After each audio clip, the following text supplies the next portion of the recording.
Let me tell you something that happened on a Monday afternoon that most people scrolled past and really shouldn't have. While financial markets were bleeding red, a phone call went out, not to a general, not to a foreign diplomat, to a television reporter, and within the hour, the stock market stopped falling. That's not a coincidence. That's a strategy. And once you see it, you can't unsee it.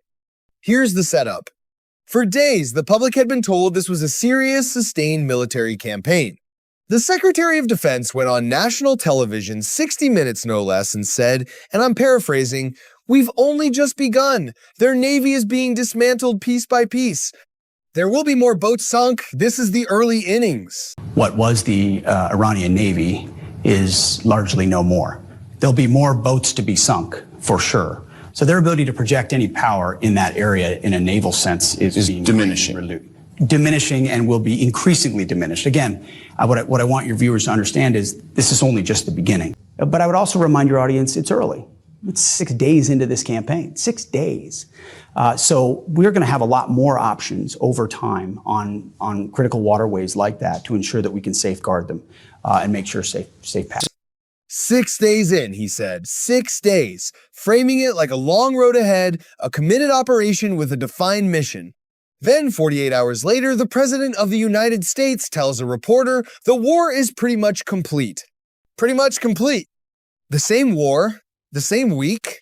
One guy says we've only just begun. The other says we're basically done. And nobody in the room seems bothered by the contradiction. Better, stronger, and our country is doing really well. I mean, at a level that nobody thought. We took a little excursion because we felt we had to do that to get rid of some evil.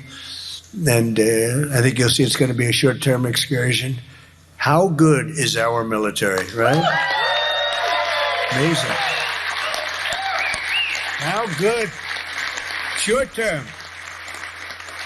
Short-term. Thank you. They're great. Had we not done the B-2 raid, and have we not done this one where we said, nope, it's time to go in, we have to go in, have no choice. Number one, if we didn't go in, they would have come in after us because I see the Democrats trying to justify it, and they're failing because the voter on the street is saying, you've got to be kidding. But I see where they're going, where they're always saying, no, there was no reason. Well, I'll give you the best reason of all. Within a week, they were going to attack us 100%. They were ready. They had all these missiles, far more than anyone thought, and they were going to attack us. But they were going to attack all of the Middle East and Israel. And if they had a nuclear weapon, they would have used it on Israel. And this was going to be a major attack. And they had all of those missile sites and all those launchers that we got rid of, about 80% of them right now, by the way. Got rid of. He starts making noises. Play the clip. It's the easiest thing we have. I can't. It's the easiest thing we have. And I've watched them. I watched Schumer, who's horrible. What a horrible politician. He is now a Palestinian officially. He is registered as a Palestinian. He's taken the biggest turn of any human being I've ever seen. He's gone from totally pro-Israel to totally pro-Palestinian. He wants to protect the Iranian people that are quite nasty. Inherited that one of the first targets must be the crushing healthcare. We have to crush and take over the healthcare situation, which we can do. For the first time, we can do it. Their terrorist leaders are gone. We're counting down the minutes until they will be gone. Think of it. We had leaders, and they're gone. Then we had new leaders, and they're gone. And now nobody has any idea who the people are that are going to be the head of the country, and will not relent until the enemy is totally and decisively defeated. When we were here just last year, we were talking about being on the edge, on the verge of the dawn of a new golden era in America. And my friends, that is exactly what we are in the middle of now, the new golden era, new golden age. He is the most active president, the most energized president, the most successful president, I believe, in my lifetime, and he's proven it over and over and over. And part of it is because he doesn't sleep, thankfully. He's got so much to do. And I know that because I get calls from him at 2 a.m. and 7 a.m., sometimes in the same day. He doesn't require a lot of sleep, thankfully, and he is the man for the moment. Now, why does this matter beyond the obvious confusion?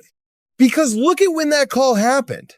Markets were down, oil had spiked to $115 a barrel, investors were nervous, and then, right in the middle of the afternoon trading window, a vague but optimistic comment drops into the news cycle.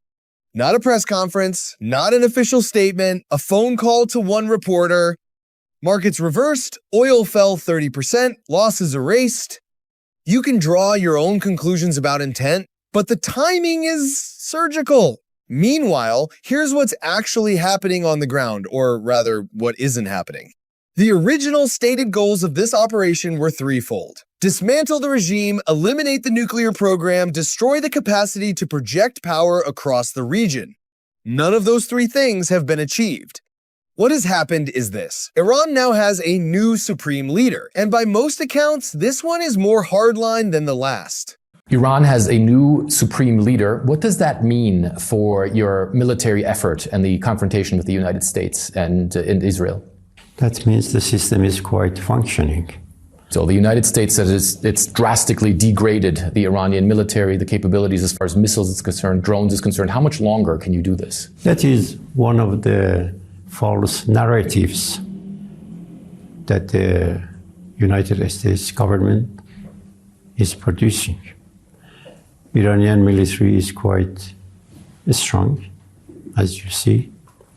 So, if the goal was regime change toward moderation, the current outcome is the opposite. The nuclear enrichment capability? Still intact. The missile program?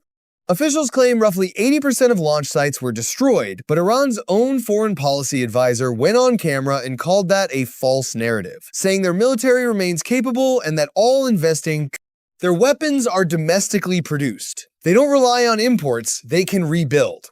Because they have the motivation, they have the arms that they need, which are produced in Iran. As a matter of fact, we are not dependent on any other country for weapons and arms. So your side is ready for a long war if the United States and Israel choose that. Do you consider this an existential threat to the Islamic Republic?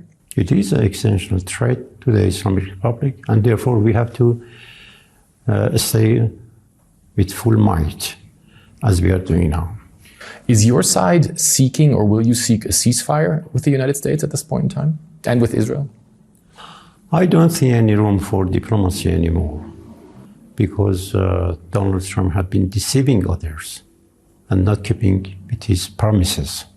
And we experienced it in 2 times of negotiations, that while we were engaged in negotiation, they struck us. How does all of this end then? If you say right now there's no room for negotiation, President Trump says he wants complete surrender, what does that lead to? There's no room unless the economic pressure would be built up to the extent that other countries would intervene to guarantee this termination of aggression of Americans and Israelis against him. 11 MQ-9 Reaper drones have been lost. Those aren't cheap. Each one runs between $30 and $56 million. 11 of them, gone. And then there's Russia. Before any of the "war is basically over" comments were made public, there was a phone call with Vladimir Putin. Putin's team released the readout of that call before the American side said a word, which is itself a signal worth paying attention to. Putin laid out his vision for how the conflict should end. And the Trump administration didn't dispute a word of it. Think about what Russia gained from this war. Oil prices surging to $115 a barrel. Sanctions that had been limiting Russian oil sales quietly lifted. And now, reports are surfacing that more sanctions may be on the way out, potentially opening new markets for Russian crude. Russia didn't fire a single shot in this conflict, and they may have walked away with the biggest economic windfall of anyone involved. France's president said publicly he expects the fighting to last several more weeks. Iran's foreign policy advisor, the man who advises the Supreme Leader's office, said on camera that there is no room for diplomacy right now. He cited broken promises from 2 previous rounds of negotiations. He said the only path to ending this involves international economic pressure so severe that other nations step in to guarantee a stop to the aggression. That is not the language of a country that's been defeated. That is the language of a country digging in. So where does that leave us? You have a Secretary of Defense saying it's just the beginning, a president saying it's basically done. The goals of this mission are clear, and it's important to continue to remind the American people of why it is that the greatest military in the history of the world is engaged in this operation. It is to destroy the ability of this regime to launch missiles, both by destroying their missiles and their launchers, destroy the factories that make these missiles, and destroy their navy. A Department of Defense social media account which has rebranded itself as the Department of War, posting, "We have only just begun to fight after the president declared near victory." You have Israel, a key partner in this operation, privately telling officials they're not sure it's in their interest to fight until the regime falls. Exit ramps are being discussed. The decision, Israeli officials say, rests with Washington. You have a new Iranian supreme leader being called unacceptable, with quiet signals from American officials that Israel may be tasked with removing him, a target named publicly through leaks. And you have a president at a resort calling this whole thing a short-term excursion. An excursion? Here's the honest question nobody seems to want to ask out loud. If the goals keep changing, and the timeline keeps shifting, and the statements contradict each other within 48 hours, what is the actual plan? Is this a war being won? A war being wound down before it becomes something unmanageable? A market stabilization tool? A negotiating posture? Maybe all of the above, maybe none. What's clear is this: the gap between the public narrative and the operational reality is enormous. And the people filling that gap on all sides are talking past each other in ways that have real consequences for real people, in a region that has never needed less clarity.